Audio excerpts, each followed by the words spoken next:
Le lait. Nous avons tous grandi avec. Nous avons tous bu du lait durant notre enfance pour devenir grands et forts. Depuis des décennies, l'industrie laitière nous vante les bienfaits de ce produit naturel et sain. Mais elle n'est pas la seule. En France et en Allemagne, des laboratoires de recherche sur la nutrition recommandent de consommer quotidiennement du lait et des produits laitiers.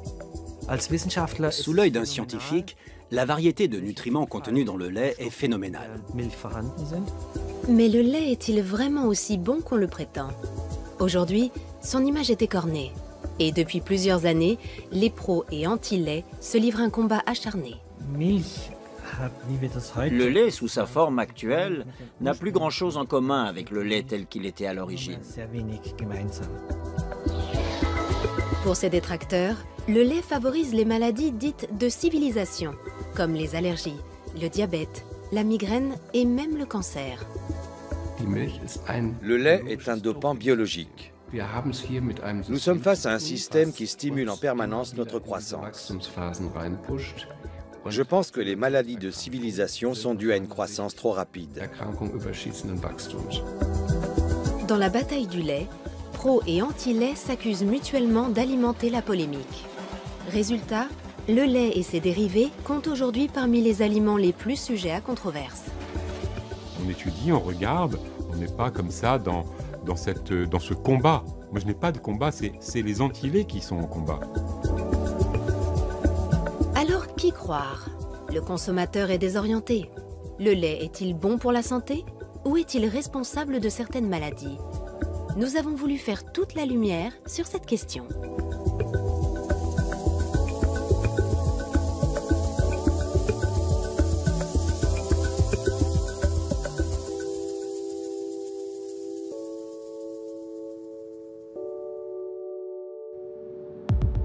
Pour les besoins de cette enquête, nous sommes partis à la rencontre de scientifiques, de médecins et de producteurs de lait à travers toute l'Europe.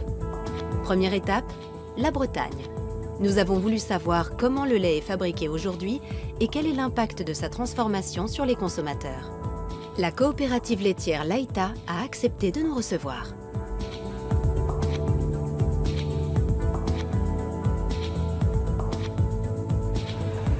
Chaque jour, 40 camions-citernes livrent le lait des éleveurs, soit 1 million de litres par jour. Le lait est ensuite transformé en fromage, en beurre ou en lait en poudre. Dominique Chargé, ici à droite, est le président de la coopérative. Pour ce représentant de l'industrie laitière, la controverse autour du lait n'est pas justifiée.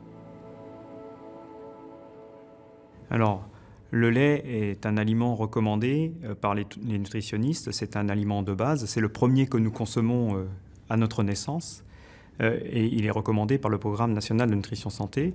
Mais comme tous les aliments, il est aujourd'hui soumis à une certaine controverse. Et pour autant, avec le niveau de sécurité sanitaire et le niveau de sécurité alimentaire que nous avons aujourd'hui dans la filière laitière, il n'y a jamais eu aussi peu de risques. Et pourtant, on entend bien des gens dire que le lait ne serait pas un bon aliment. Et je vous cite l'exemple du beurre qui, il y a 10 ans, était décrié parce qu'il était facteur de cholestérol, alors qu'aujourd'hui, le beurre est reconnu comme un bon aliment. Dès son arrivée dans une laiterie moderne comme celle-ci, le lait est transformé. Les étapes les plus importantes sont l'homogénéisation et la pasteurisation. L'homogénéisation consiste à réduire les particules de matière grasse pour éviter que la crème ne remonte à la surface. La pasteurisation consiste à chauffer le lait à une température de 72 à 75 degrés pendant 30 secondes. Cette étape vise à détruire les germes et les bactéries et à garantir la bonne conservation du lait. Dans cette entreprise, le lait pasteurisé est transformé en différents produits, comme par exemple le fromage. Malgré un mode de production industriel, la direction de Laïta affirme que ces produits restent naturels. Fabriqués de façon traditionnelle, ils seraient sains et sans danger.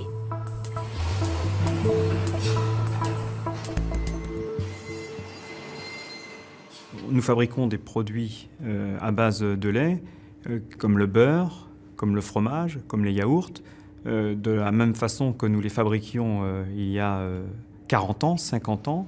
avec des techniques et des process qui sont sans doute nouveaux, mais qui sont aujourd'hui contrôlés et qui sont reconnus et qui sont soumis à une réglementation très stricte. Et je pense qu'avec le niveau de sécurité sanitaire et le niveau de sécurité alimentaire qu'il y a aujourd'hui dans la filière laitière, le lait est un excellent produit et que l'on peut consommer sans problème.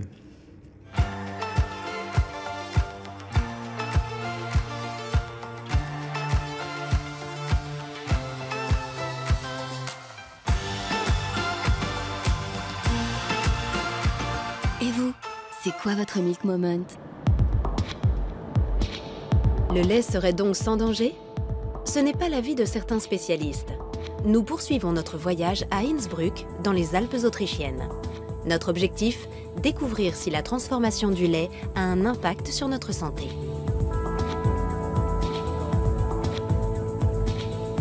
Nous avons rendez-vous au cabinet du docteur Maximilian Ledorowski. Ce médecin est spécialisé dans les intolérances alimentaires.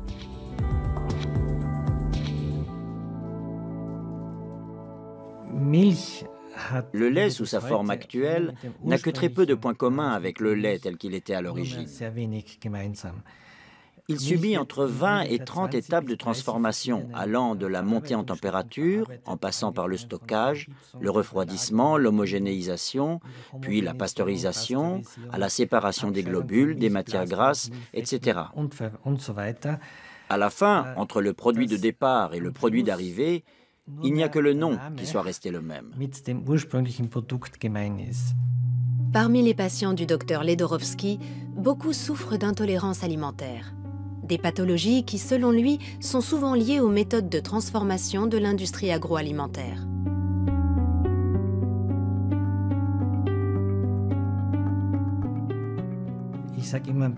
Je dis toujours avec ironie que je soigne les maladies que les nutritionnistes ou les médecins-chercheurs en nutrition ont créées grâce à leurs recherches. Les produits laitiers modernes sont particulièrement visés. Pour le docteur Ledorowski, c'est la transformation du lait qui pose un problème. Notre système digestif est naturellement conçu pour digérer le lait et les produits laitiers tels qu'ils étaient à l'origine. Mais la récente évolution de l'industrie agroalimentaire est telle que notre corps n'a pas eu le temps de s'adapter. Il faudrait plusieurs générations pour y parvenir.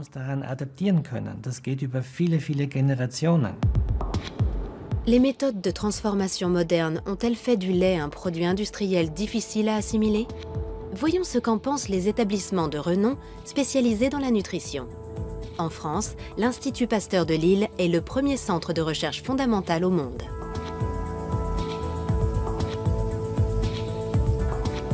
C'est une référence pour le gouvernement français et pour l'OMS, l'Organisation mondiale de la santé. Jean-Michel Le Serre dirige le service de nutrition de l'Institut. Nous lui avons demandé si la transformation du lait pouvait avoir des conséquences négatives sur la santé. C'est une drôle d'idée. Tous les aliments sont transformés et cette transformation peut apporter des modifications positives ou négatives. Les études qui sont faites sur les effets du lait sur la santé ont été faites chez des consommateurs de ces laits transformés, UHT, homogénéisés, pasteurisés. S'il y avait un effet négatif, alors que c'est ces laits-là qui sont étudiés et qui montrent qu'il y a un effet positif, on ne comprend pas. Donc il y a peut-être des transformations qu'il faut étudier, qu'il faut analyser, peut-être rectifier, mais en tout cas, il n'y a pas d'effet négatif notable significativement. Pour le professeur Le Serre, le lait est un aliment fondamentalement sain et sa transformation sans risque. Il soutient donc la recommandation officielle des autorités françaises qui conseille de consommer 3 produits laitiers par jour. Le lait est particulier pour au moins 2 raisons. La première, c'est qu'il a une composition particulière et assez exceptionnelle. C'est un des aliments qui a la plus grande diversité en nutriments. Et l'autre raison qui me semble plus importante encore, c'est l'aspect symbolique de l'aliment. Le lait est l'aliment qui nourrit le petit, et cette symbolique lui donne une force particulière.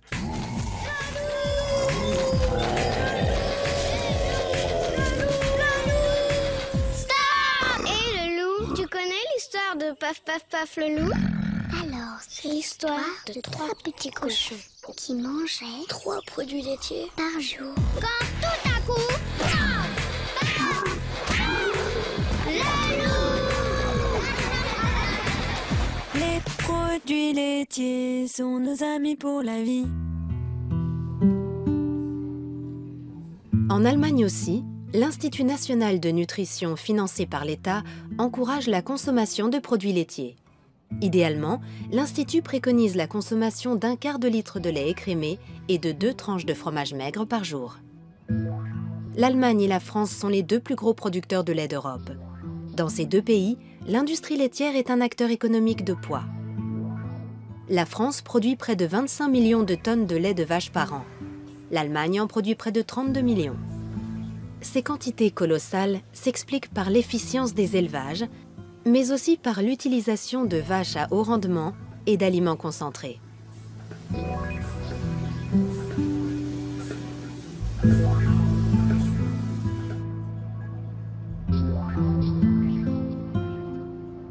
Intéressons-nous maintenant aux méthodes de fabrication dites conventionnelles. Nous nous rendons à la ferme Penneland, dans le nord de l'Allemagne. Philippe Kowolik dirige l'exploitation. Notre ferme compte 1 millier de vaches qui produisent du lait tous les jours. Il y a 3 traites quotidiennes et nous avons 4 étables distinctes, dans lesquelles les bêtes sont réparties en 6 groupes.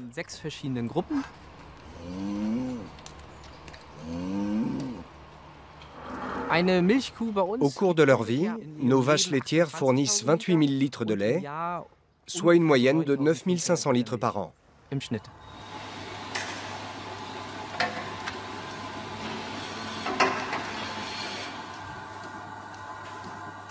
Pour une ferme conventionnelle, nous sommes légèrement au-dessus de la moyenne. Pour obtenir encore plus de lait, nous surveillons l'état de santé de nos bêtes et leur durée d'exploitation. Pour qu'une vache donne beaucoup de lait, elle doit être en bonne santé. Elle doit se sentir bien, sinon elle ne donnera pas beaucoup de lait. Tout va bien? Oui, super. Elles ne bougent pas. Ça prouve qu'on fait les choses bien. Elles ne sont pas nerveuses, elles ne nous repoussent pas et se laissent faire.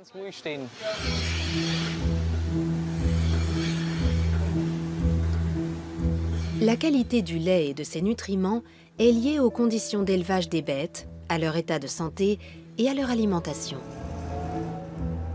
Ici, les vaches sont nourries avec de l'herbe et un mélange d'aliments énergétiques composés de maïs, de résidus de céréales et de colza. Autrement, elles ne seraient pas aussi productives. Mais à l'origine, les vaches ne sont-elles pas exclusivement herbivores? Les vaches laitières d'aujourd'hui ont besoin d'aliments concentrés. Si on leur laisse le choix entre de l'herbe et des aliments concentrés, elles iront en premier vers les aliments concentrés. Les vaches ont un certain besoin d'énergie que nous devons satisfaire. On ne peut pas les comparer aux bovins d'il y a 2000 ans. C'est impossible. Une vache à haut rendement, donc qui donne beaucoup de lait, est plus saine car elle est surveillée.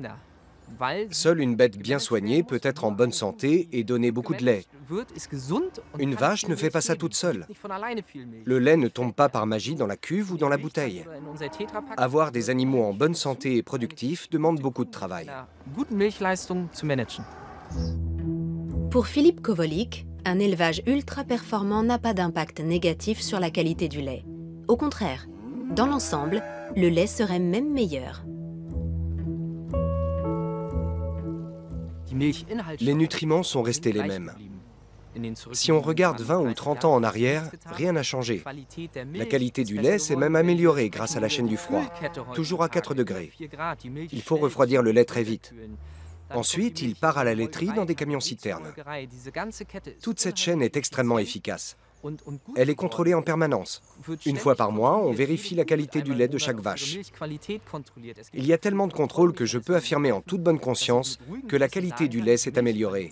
C'est indéniable.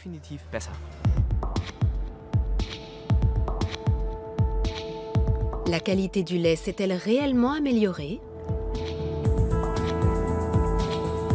Pour en avoir le cœur net, nous nous rendons à la clinique Paracelsus dans le nord-est de la Suisse.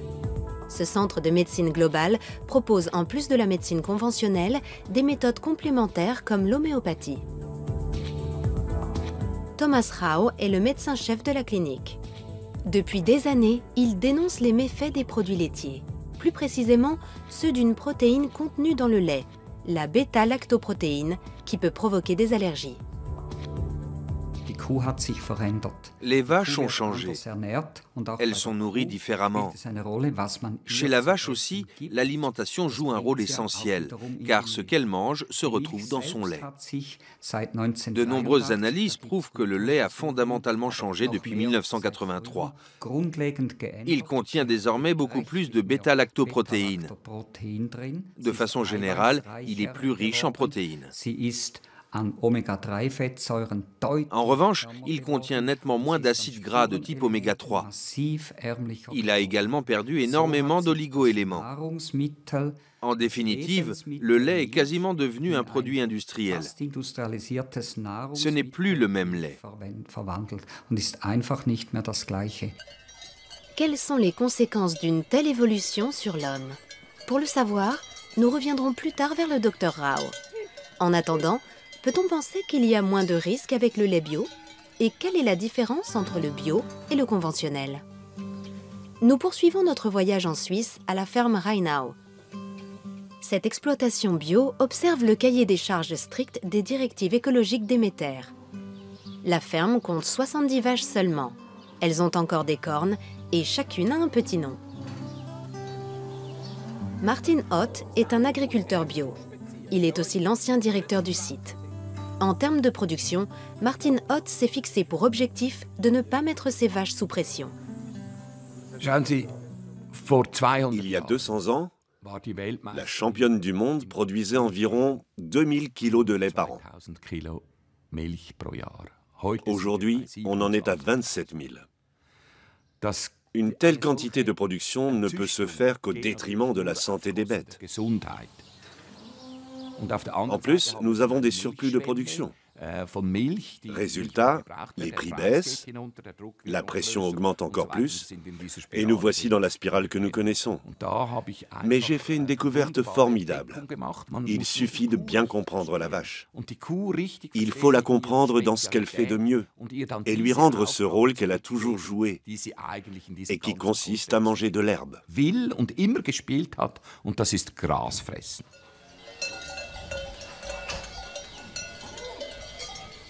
Les vaches sont donc faites pour manger de l'herbe. En tant qu'entreprise certifiée Déméter, la ferme Rheinau mise sur un élevage respectueux des besoins des animaux. Elle n'utilise donc aucun additif dans la nourriture, ni aucun médicament préventif tel que les antibiotiques. Avec les vaches à haut rendement, le recours aux antibiotiques est régulier. Il permet par exemple d'éviter une inflammation des pies. En principe, ces antibiotiques ne se retrouvent pas directement dans le lait.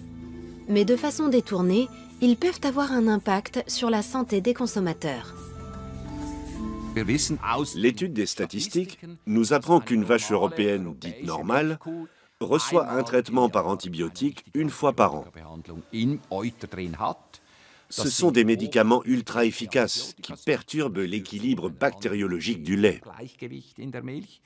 Du coup, la vache devient plus fragile. Autre conséquence, les antibiotiques sont éliminés dans l'urine et dans les excréments qui s'infiltrent dans le sol. Ils modifient la microbiologie des sols, qui modifie la croissance des plantes. Le cycle est sans fin. Avec le temps, l'homme développe une résistance aux antibiotiques, qui deviennent moins efficaces, mais dont nous avons besoin dès que nous sommes malades. Ici, le nombre de vaches dépend de la surface nutritive au sol. C'est une économie circulaire qui inclut l'agriculture et qui se suffit à elle-même, avec pour conséquence des tarifs au litre beaucoup plus élevés. La ferme se présente comme le contre-modèle d'un élevage dit conventionnel, qui pour la plupart achète des aliments contenant du maïs et de l'huile de palme sur le marché international. Si on ne change rien à ce système et qu'on veut produire les mêmes quantités de lait qu'à l'heure actuelle, on ne peut pas faire du bio, car le bio reste un système. La production mondiale de lait à partir de l'herbe sera toujours limitée, notamment par les vaches. Si on encourage ce système, il y aura moins de lait et son prix remontera. Il sera peut-être plus cher que le Coca-Cola, mais ce sera à nouveau le prix juste. Le lait retrouvera alors toute sa place dans notre alimentation. Il ne sera plus un produit comme les autres, un produit industriel qu'on trouve partout, sous toutes les formes. Voilà comment je vois les choses. Le lait bio serait donc une alternative durable à la production de lait industriel dans le monde. Mais est-il aussi plus sain?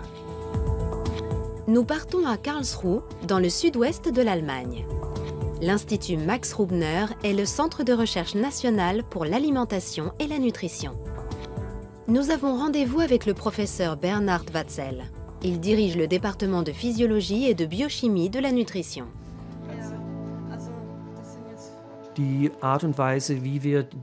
La façon de nourrir les vaches a des conséquences sur la composition du lait. Avec les directives de production biologique, on constate un effet visible sur la composition en acides gras. En général, dans un lait bio, nous avons des compositions plus intéressantes, avec de fortes concentrations en nutriments essentiels, comme les oméga 3. On en trouve en général 50% de plus. À long terme, cela peut présenter un certain avantage, mais un avantage somme toute très relatif. Pour le professeur Watzel, le lait est un aliment sain et le lait bio l'est un peu plus encore. Pourtant, de nombreuses personnes ne supportent pas le lait. La cause la plus connue est l'intolérance au lactose. En Europe centrale, près d'1 personne sur 7 est concernée. Depuis quelques années, on s'intéresse beaucoup à l'intolérance au lactose. De plus en plus de personnes pensent souffrir de cette pathologie. Mais au fait, qu'est-ce qu'une intolérance au lactose? Nous avons posé la question au docteur Ledorowski, spécialiste des intolérances alimentaires à Innsbruck. En réalité, l'intolérance au lactose représente la norme. Car une fois sevré, 75% de la population mondiale perd de la capacité à digérer le lactose. Et lorsqu'il ne peut pas être digéré, le lactose est fermenté par les bactéries qui se trouvent dans l'intestin. Le problème, c'est que ces produits de fermentation peuvent provoquer des maux de ventre, des diarrhées, des ballonnements, etc.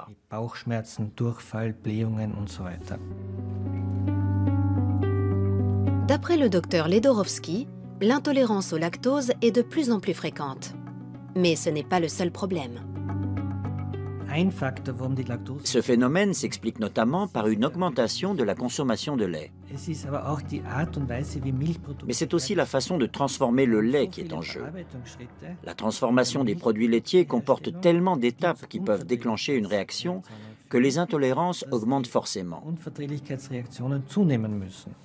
On a tendance à incriminer le lactose, mais il s'agit souvent de l'association de plusieurs intolérances. Le lactose n'est pas le seul responsable. Avant, il n'y avait quasiment pas d'épaississant dans les produits laitiers. Aujourd'hui, il n'y a pas un yaourt qui ne contienne pas d'alginate, de farine de graines de caroube ou d'autres produits de ce genre, juste pour épaissir la texture ou améliorer le goût.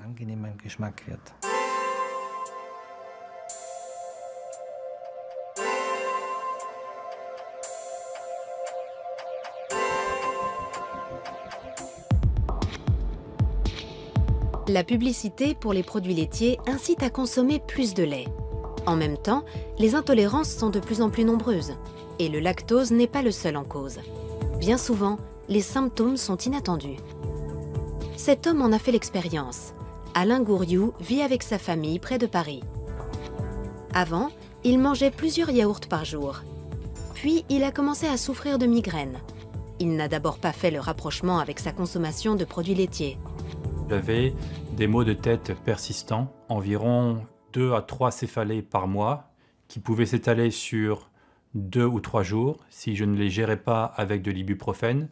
Et donc, ça faisait partie de ma vie quotidienne. J'étais quelqu'un qui avait beaucoup de maux de tête.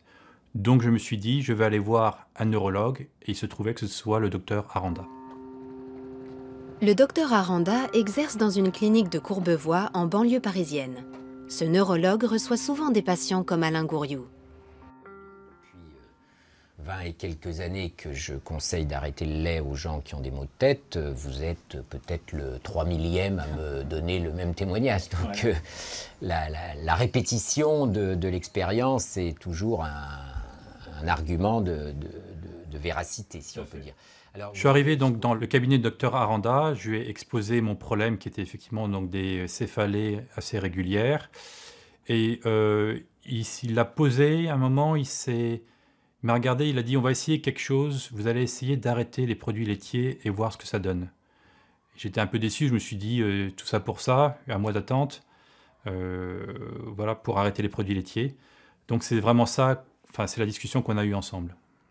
Je pense que la dégradation, enfin la mauvaise dégradation du lactose va entraîner la production de déchets qui vont, comme tous les déchets, avoir des effets toxiques, un peu entre guillemets, hein, c'est une toxicité relative, mais une toxicité quand même, et qui vont générer des maux de tête. Simplement, j'ai des milliers de patients qui avaient des maux de tête et qui ont vu leurs maux de tête disparaître quand ils ont arrêté de consommer du lait.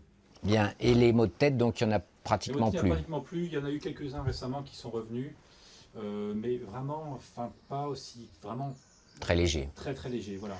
Alors, quasiment du jour au lendemain, quand j'ai arrêté les yaourts, le lait, la crème, je n'ai plus de maux de tête. C'est-à-dire qu'en fait, mes épisodes de céphalée que j'avais tous les semaines, tous les 2 semaines, se sont tout simplement arrêtés, quasiment du jour au lendemain.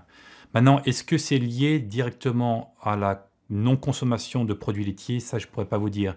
Mais la coïncidence est quand même frappante que quasiment du jour au lendemain, j'arrête le lait, les crèmes et les yaourts et que je n'ai plus de maux de tête, ou que des maux de tête très légers qui durent très peu de temps, que je n'ai même pas à traiter avec de l'ibuprofène.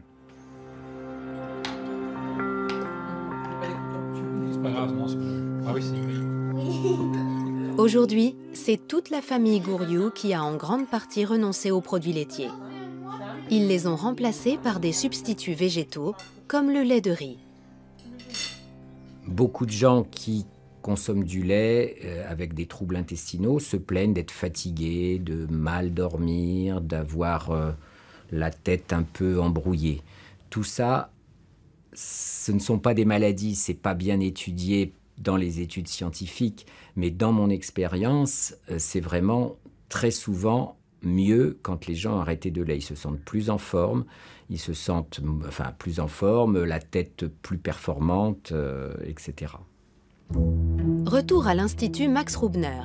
Pour le professeur Watzel, nutritionniste, les expériences médicales comme celle du docteur Aranda avec ses patients ne justifient aucune extrapolation. Les expériences de certains médecins avec leurs patients sont individuelles et je ne les remets absolument pas en question. Le problème, c'est qu'il s'agit de cas isolés. Ça ne correspond à aucune méthodologie scientifique. On ne peut pas transposer ces cas isolés et ces expériences à l'ensemble de la population. Les personnes qui supportent mal les produits laitiers ne souffrent pas forcément d'intolérance au lait. Il peut aussi s'agir d'une réaction allergique. Pour éviter ces désagréments, le docteur Rao de la clinique Paracelsus conseille à ses patients de supprimer les produits laitiers de leur alimentation. Avez-vous eu des infections? Une seule, mais qui a vite disparu. En 2 jours, je n'avais plus mal à la gorge. Qu'avez-vous changé dans votre alimentation? J'ai supprimé le gluten et le lait. Bien. Et comment le vivez-vous? C'est supportable? Oui, c'est bon aussi. On s'y habitue. Tous les produits qui contiennent des protéines de lait de vache comme les yaourts, le fromage, la crème sous toutes ses formes et tout ce qui contient du lait sont des produits qui posent un problème parce qu'ils sont très allergisants.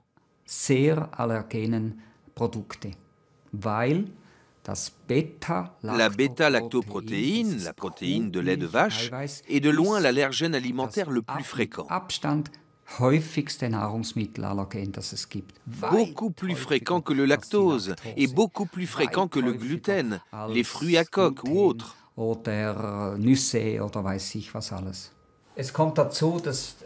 Avec 2 allergies alimentaires, chez vous le lait et le gluten, c'est 2 fois plus embêtant.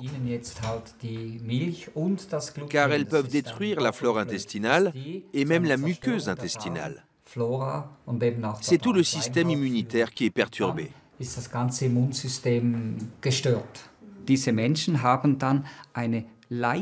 Ces personnes ont un taux d'histamine légèrement plus élevé. Du coup, elles réagissent plus fortement à d'autres allergies.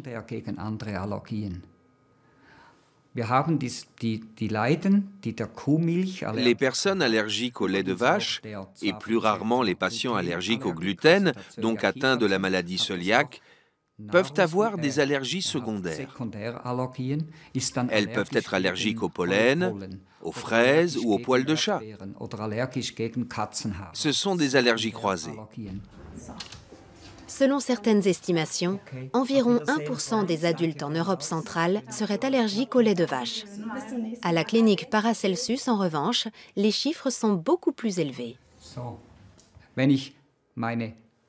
Si je considère mes patients entre guillemets normaux, ceux qui viennent juste faire leur bilan annuel, dans 60% des cas, je constate une allergie de type IgG4 à la lactoprotéine.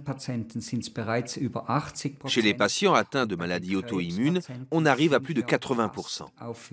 Et chez les patients atteints d'un cancer, on est presque à 95%. Cela signifie que le nombre d'incidences augmente avec ces maladies. Et si je fais ce constat chez des centaines de patients, pour moi, ça a autant de valeur qu'une étude.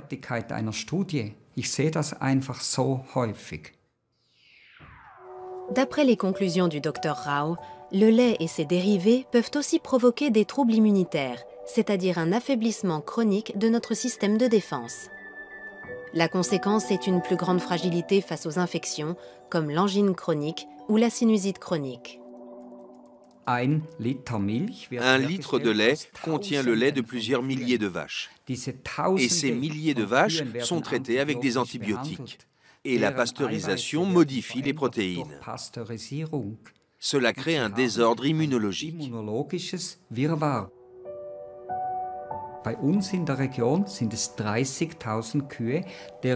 Dans notre région, c'est le lait de 30 000 vaches qui est mélangé pour ensuite être transformé. Cela signifie que nous avons 30 000 profils immunologiques individuels mélangés. C'est comme si une avalanche d'informations immunologiques s'abattait sur nos jeunes enfants.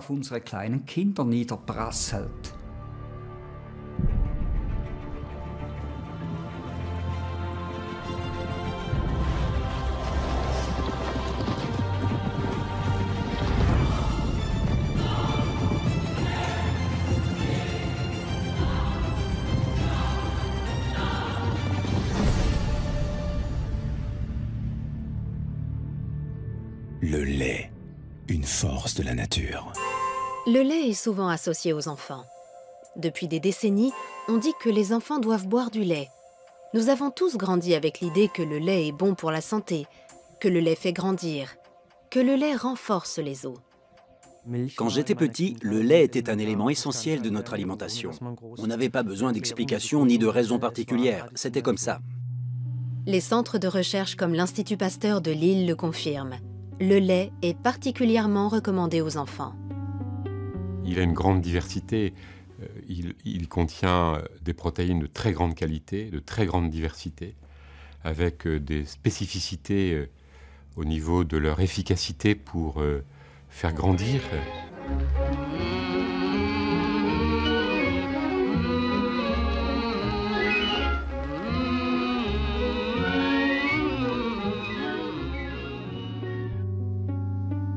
Mais pour les détracteurs du lait comme le docteur Ledorowski, médecin nutritionniste, il n'apporte aucun bienfait aux enfants ni aux adolescents, au contraire. Il y a quelques années, j'étais à un congrès de diabétologues à Leipzig qui présentait une étude nationale sur la consommation. Cette étude démontrait qu'une protéine animale ingérée par des enfants très jeunes présentait une corrélation importante avec leur surpoids à l'adolescence. Quand j'ai demandé quelle protéine animale, il y a eu un long moment d'hésitation. Puis on m'a répondu la protéine de lait. Vu sous cet angle, à l'heure actuelle, le lait n'a plus sa place dans l'alimentation de base des enfants après l'âge de 5 ans.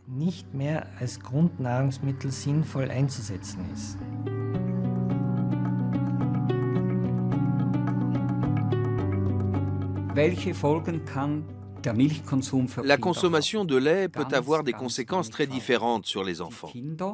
Ils peuvent développer des allergies, de l'asthme, et même à long terme, avec l'hyperstimulation du système immunitaire, des maladies auto-immunes.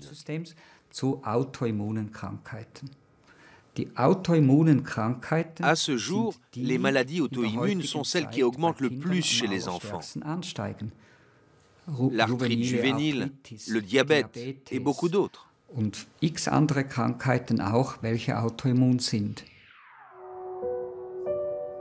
Le lait est-il vraiment à l'origine de ces maladies? Le professeur Watzel ne voit aucun lien entre les deux. Les données scientifiques montrent que pendant l'enfance et l'adolescence, la consommation de lait n'a aucun effet négatif sur le poids ni sur le diabète. Au contraire, consommé de façon régulière et modérée, le lait a une action protectrice. Néanmoins, il faut bien regarder, surtout chez les enfants, quels produits on consomme. Car de nombreux produits à base de lait contiennent beaucoup de sucre ajouté.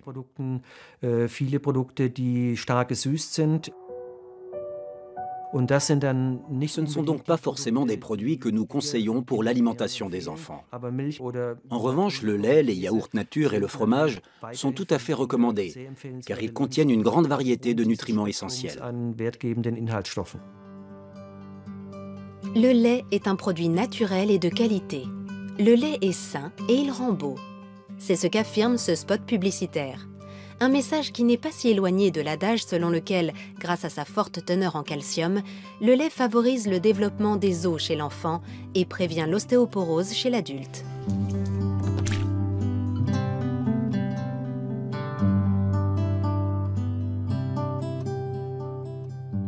Toutes les études cliniques qui ont été faites, où on donne des produits laitiers ou du calcium à des personnes pendant une durée suffisamment longue, montrent que la densité de l'os augmente, la solidité de l'os augmente, la concentration en calcium de l'os augmente.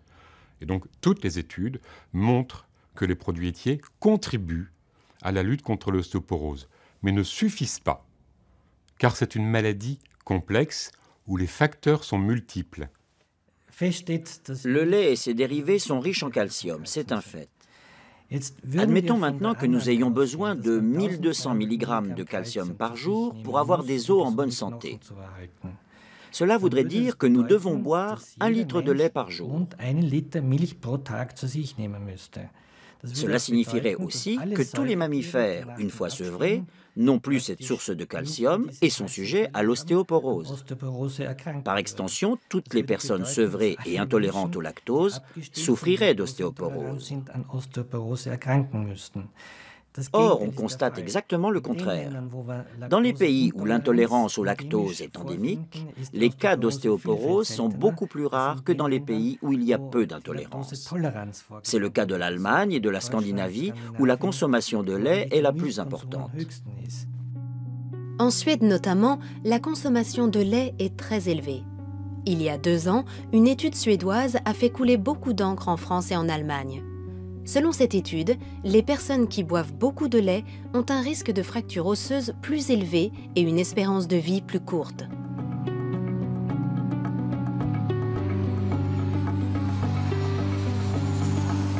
Nous décidons de nous rendre sur place.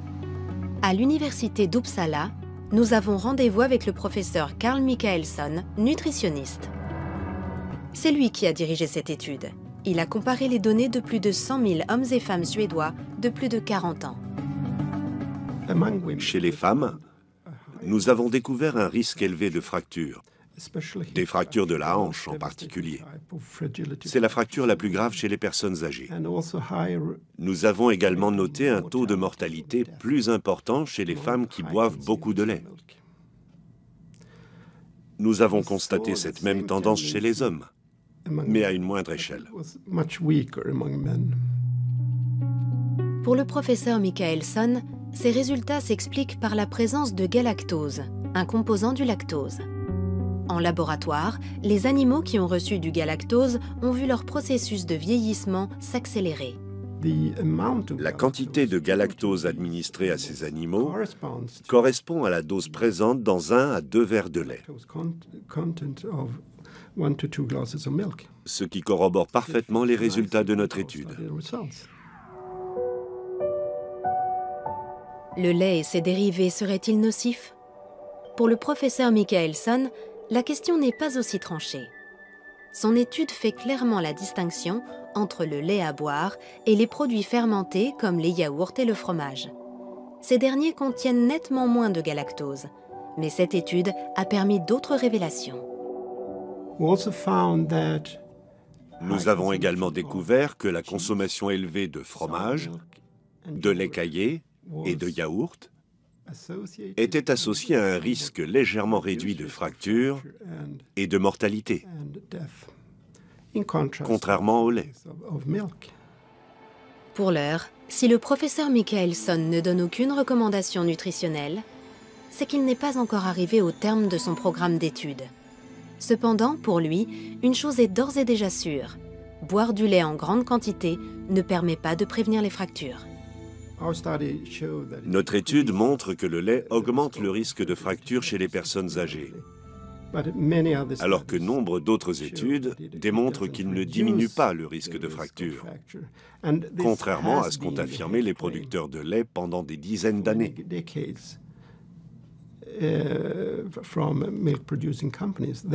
Ils prétendaient que boire de grandes quantités de lait permettait de renforcer les os, mais les preuves sont très maigres.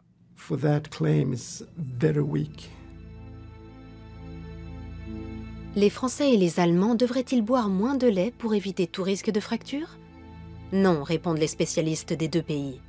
Les centres de recherche sur la nutrition maintiennent leur position, car la consommation de lait en Suède n'est pas comparable à nos pays. Par ailleurs, cette étude montre que boire du lait en quantité trop faible n'est pas bon non plus. Quand on regarde dans cette étude, les femmes consommaient environ 600 ml de lait par jour. Aujourd'hui, en France, on est à 100 ml. Donc ce sont deux choses qui sont totalement différentes. Et donc il faut se poser la question du pourquoi les excès de produits laitiers, puisque c'est un excès, ne sont pas bénéfiques. Il me semble qu'un excès n'est jamais bénéfique. Et donc moi, je ne recommande absolument pas l'excès. L'autre excès qui est bien démontré cette fois-ci, c'est que les personnes qui ne consomment pas du tout de produits laitiers, pour des tas de raisons, ça peut être des enfants qui n'en consomment pas pour des raisons qui sont liées à une intolérance quelconque, ont beaucoup plus de fractures, 2 à 3 fois plus de fractures. Ça, c'est totalement démontré. Cette étude suédoise aura eu le mérite de prouver une chose. Avec les aliments complexes comme le lait, il est difficile d'être catégorique. Par ailleurs, dans quelle mesure les résultats d'études isolées autorisent-ils l'extrapolation? Lorsqu'on s'intéresse aux effets des aliments sur la santé, il convient de se poser la question suivante. De quelles informations disposons-nous? Toutes les études ne sont pas aussi qualitatives. La communauté scientifique a défini des critères bien précis afin de juger de leur bien fondé. Quelle est la pertinence de ces données? S'agit-il d'observations pures ou d'expérimentations? Il existe toutes sortes d'études. Nous, les scientifiques, sommes en mesure d'établir un classement. Nous pouvons les ranger dans la catégorie des études convaincantes, des études plausibles ou de celles qui relèvent de la possibilité.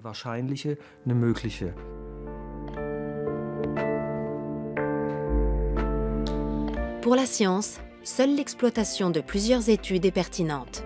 C'est ce qu'on appelle les méta-analyses.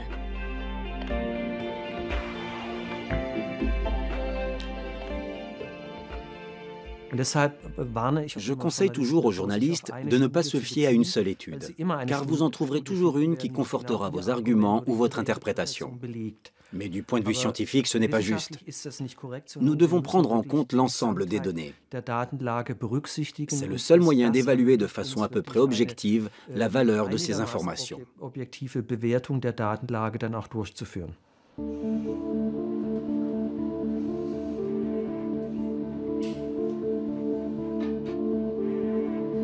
Dans l'ensemble, les médecins qui, contre l'idée générale, recommandent de supprimer le lait, ne s'appuient pas sur des études.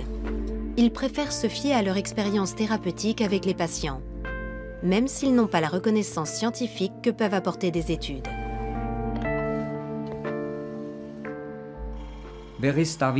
Qui est scientifique et qui ne l'est pas? Qu'est-ce qui définit le caractère scientifique d'une chose?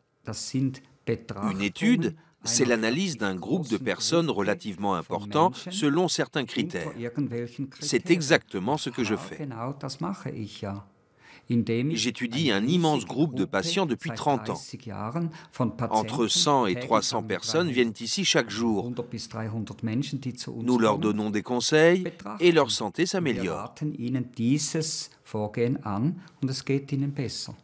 Pour moi, c'est beaucoup plus empirique et scientifique que certaines études mensongères.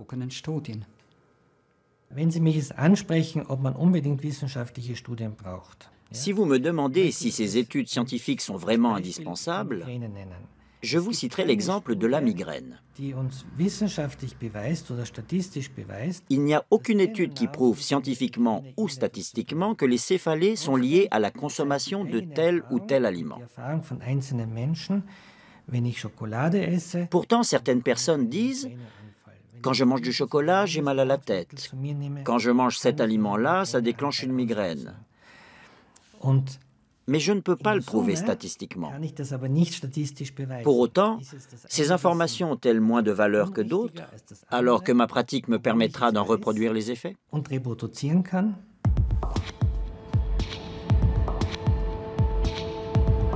Les anti-laits pointent un autre problème, le manque d'indépendance de certaines études, ou encore les liens entre les scientifiques et l'industrie. Nous partons dans le sud de la France, dans la région de Nîmes.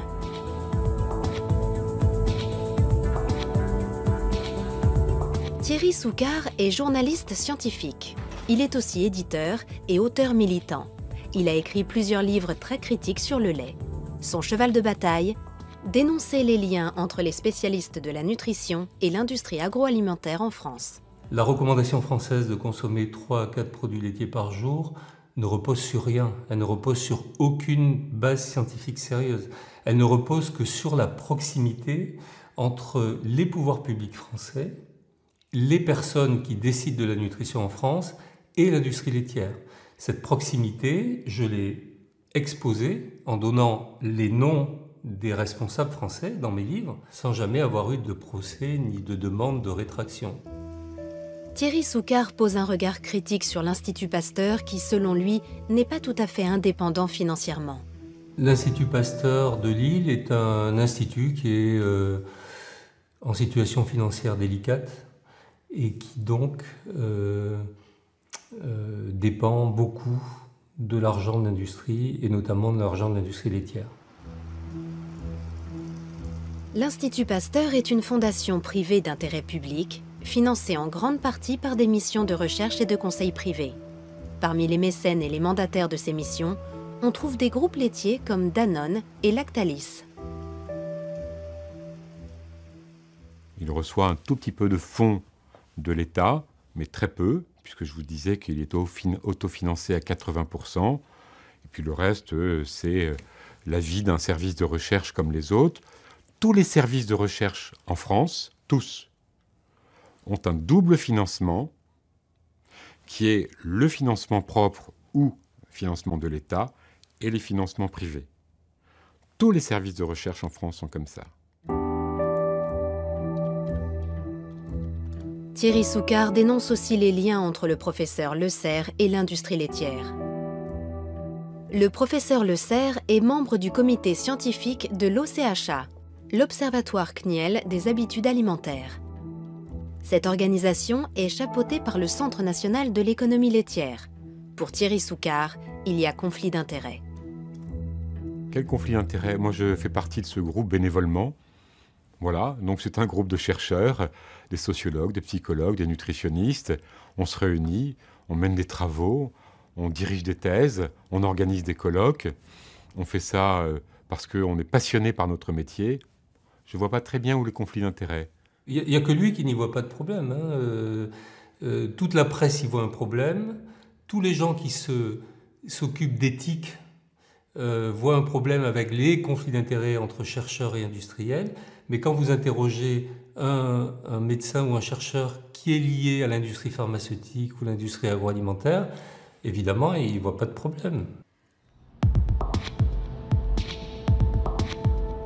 Retour en Allemagne, et à la question qui nous préoccupe, le lait est-il bon ou pas pour la santé?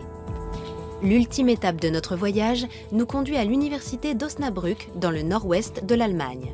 C'est ici qu'enseigne le professeur Bodo Mellnik, dermatologue. Le professeur Mellnik a développé une théorie sur le lait qui a fait beaucoup de bruit dans le milieu scientifique ces dernières années. Selon lui, le lait contiendrait un système de signaux biochimiques qui stimule la croissance et qui peut avoir de lourdes conséquences. Nous savons désormais que l'acné apparaît de plus en plus tôt, dès l'âge de 8-9 ans. Nous savons aussi qu'il dure beaucoup plus longtemps. Environ 50% des Américaines, par exemple, ont encore de l'acné à la trentaine. Le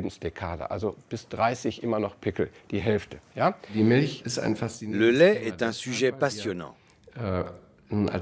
En 2008, l'université de Harvard a publié les résultats d'une étude épidémiologique. Celle-ci montrait pour la première fois que la consommation de lait favorisait l'acné. Je me suis demandé, mais comment est-ce possible? Comment le lait peut-il avoir une action sur les glandes sébacées? Il doit forcément agir de l'intérieur. En clair, il doit envoyer un signal. Nous avons donc redéfini le lait. Nous avons décrété qu'il ne s'agissait pas d'un aliment ordinaire. Il faut bien comprendre que le lait a un objectif, stimuler la croissance. Le lait joue un rôle capital. C'est un dopant biologique. D'après la thèse du professeur Mellnik, le lait envoie 2 signaux de croissance dans le corps. Premièrement, ces acides aminés stimulent le foie qui produit l'hormone de croissance IGF-1. Deuxièmement, les micro-ARN, des petites particules génétiques, régulent les gènes humains pour stimuler la croissance.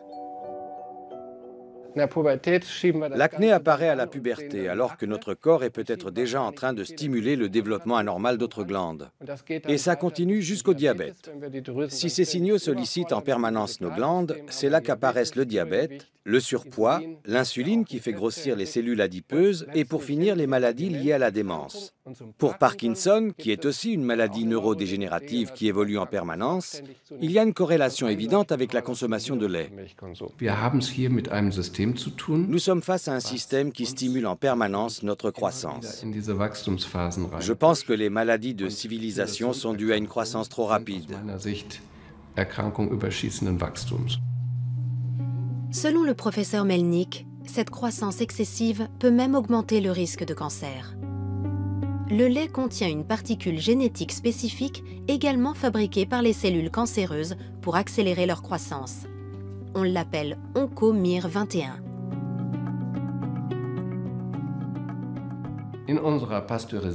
En buvant du lait pasteurisé, nous absorbons des OncoMIR21. En effet, la particule génétique MIR21 du bœuf est parfaitement identique à celle de l'homme. C'est extrêmement dangereux.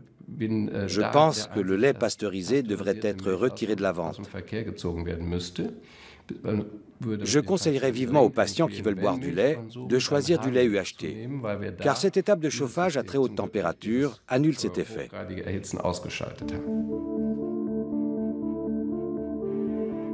La théorie du professeur Mellnik est encore isolée. La plupart des spécialistes en nutrition la rejettent en bloc. C'est le cas du professeur Watzel de l'Institut Max Rubner. J'ai rencontré le professeur Mellnik à plusieurs reprises. Nous avons eu de longues discussions, parfois même au sein d'un comité d'experts. Son hypothèse est intéressante, mais il n'a aucune preuve dans la pratique.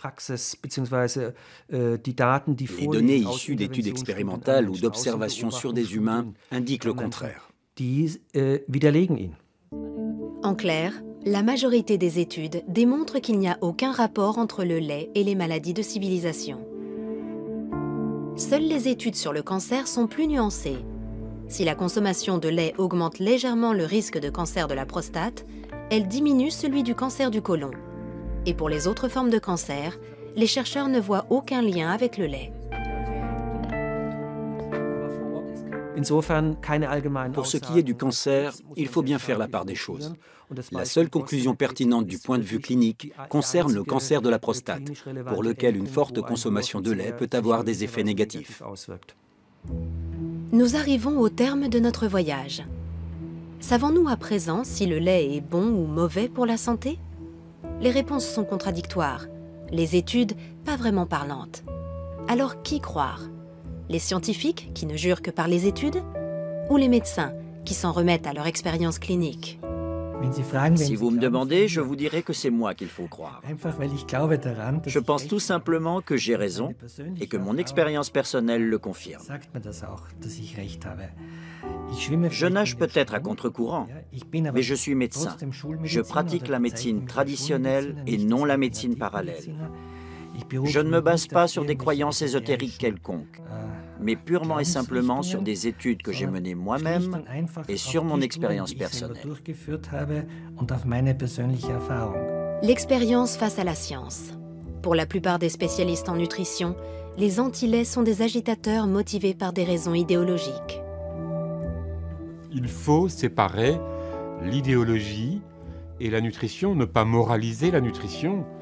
Que le lait ne convienne pas à certains, c'est tout à fait normal. Qu'il ne soit pas parfait, c'est tout à fait normal. Qu'il y ait des études qui soient complexes et contradictoires, c'est normal. On étudie, on regarde. On n'est pas comme ça dans ce combat. Moi, je n'ai pas de combat, c'est les anti-laits qui sont en combat. À travers la publicité, l'industrie laitière a toujours tout fait pour préserver l'image du lait. Et ça marche. Malgré les critiques, l'image positive du lait ancrée dans l'esprit des consommateurs est restée intacte. J'ai un profond respect pour les performances en marketing des industriels. Ce sont des pros. Ils ont réussi à retourner l'opinion. C'est un lavage de cerveau qui dure depuis 30 ans. Ils ont tellement bien réussi qu'aujourd'hui, tout le monde est convaincu que le lait est bon pour la santé. Parmi les experts, le débat reste ouvert. Faut-il oui ou non consommer du lait? Les avis sont partagés. Sur le plan nutritionnel et physiologique, le lait est riche en nutriments essentiels. Il regorge de protéines, de minéraux et surtout de calcium. Du point de vue scientifique, tous ces arguments plaident en faveur d'une consommation modérée mais régulière.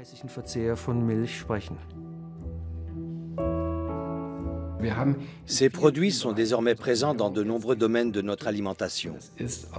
À mon avis, nous sommes clairement dans l'excès. Au bout de plusieurs dizaines d'années, cela entraîne une stimulation excessive. L'effet n'est pas immédiat. Il est long, insidieux et peut donc passer inaperçu. Notre enquête a révélé plusieurs choses. Le lait provoque plus de désagréments qu'on ne le pense. Sa suppression peut permettre à l'un ou l'autre patient de retrouver un certain équilibre. Quant à savoir s'il peut favoriser certaines maladies, les avis divergent. Chacun se fera donc sa propre idée sur la question.